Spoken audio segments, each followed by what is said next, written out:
6.2 times what is 22.94. So we need to figure out what the missing number is.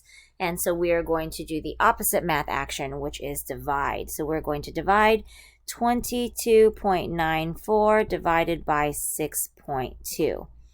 When we divide with decimals, we're not allowed to leave a decimal in the divisor, so I'm going to move that over by scooting that one time to the right.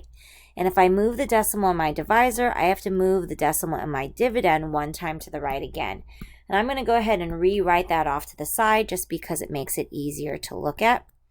I have 229.4 divided by 62. I'm going to go ahead and start dividing that, and I'll bring up that decimal right above where it goes. 62 doesn't go into 2 or 22. It will go into 229. I think if I go 4, that's going to be too big. But if I go 3, that should be a good size. 3 times 2 is 6. 3 times 6 is 18. Subtract 22 minus 18 is 4. 43, which is smaller than my divisor of 62. So I'm going to bring down a 4.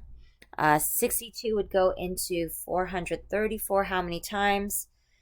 Well, looking at the first digit of my divisor, that's 6. And looking at the 2 digits of my dividend, 43, I'd go about 7 times because 6 would go into 42 7 times. 7 times 2 is going to be 14, carry the 1. 6 times 2 is going to be 42, plus the 1 is 43. Oh, good, that is exact. So 3.7. And if I'm going to multiply to check, I'm going to go back to the original numbers, 6.2 times 3.7. 7 times 2 is 14, carry the 1. 7 times 6 is 42, plus the 1 is 43. I'll put down a placeholder 0. 2 times 3 is 6, and then 6 times 3 is 18. When I add, I have 2294, and I had 2 numbers behind the decimal, so I have 2 numbers behind the decimal here. That does match what I originally had, so 3.7 is going to be my answer.